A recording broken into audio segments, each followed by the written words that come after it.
আটটা বৈশিষ্ট্য এখানে বলা হয়েছে। কয়টা? এক নাম্বার প্রথম ঘর কাবা, দুই নাম্বার মানুষের জন্য বানানো হয়েছে, তিন নাম্বার মক্কাতেই অবস্থিত, চার নাম্বার এটা বরকতের কেন্দ্র, পাঁচ নাম্বার এটা হেদায়েতের কেন্দ্র, ছয় নাম্বার এখানে অসংখ্য নিদর্শন আছে, সাত নাম্বার এখানে ইব্রাহিমের পদচিহ্নওয়ালা পাথর আছে, আট নাম্বার যে ঢুকবে সে নিরাপদ হবে।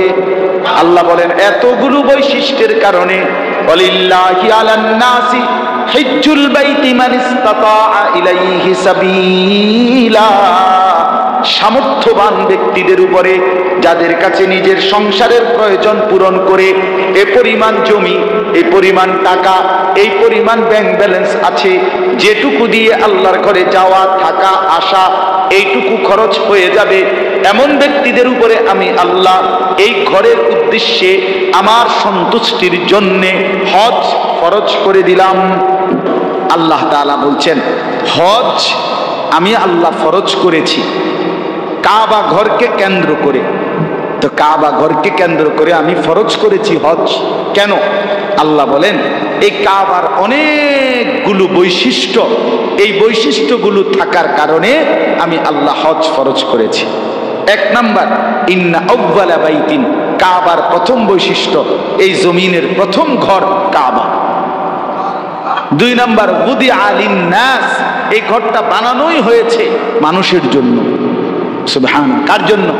মানুষের জন্য। তিন নাম্বার লাল্লাযী বিবাক্কাতা, এই কাবা মক্কাতেই অবস্থিত, অন্য কোথাও গেলে হবে না, অন্য কোন ঘরকে এর চাইতে দামি বানাইলেও হবে। চার নাম্বার মুবারাকান, এই ঘর বরকতের খাজানা, বরকতের খনি, বরকতের কেন্দ্র। সুবহানাল্লাহ, আল্লাহর ঘর কাবা।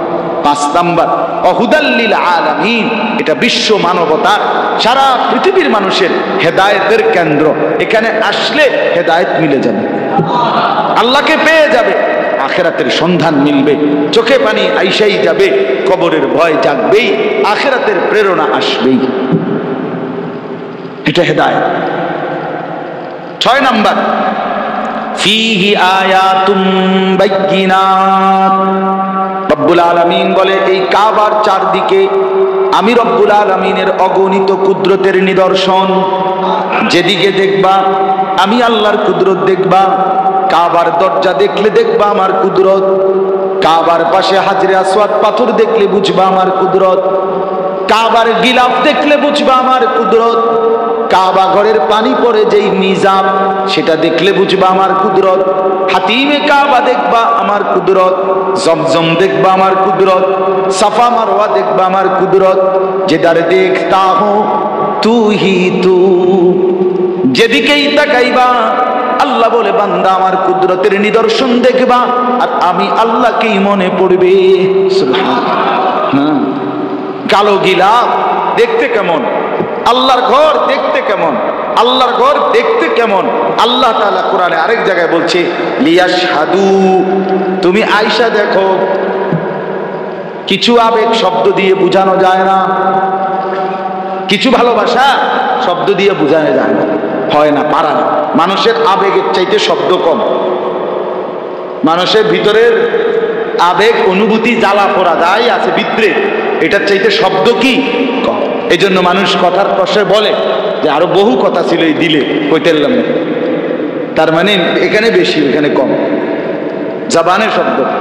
তো আল্লাহ তাআলা বলেন আয়াতুম বাইয়িনাত, কাবার চারদিকে কুদরতের নিদর্শন।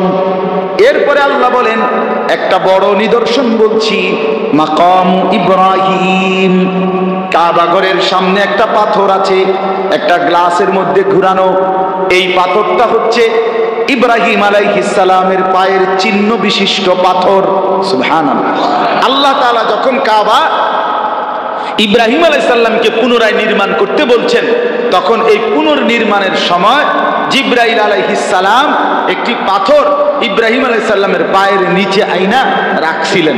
তো আল্লাহর কুদরতে এই পাথরটা ছিল স্বয়ংক্রিয় একটি লিফট, এটাই একটা লিফট।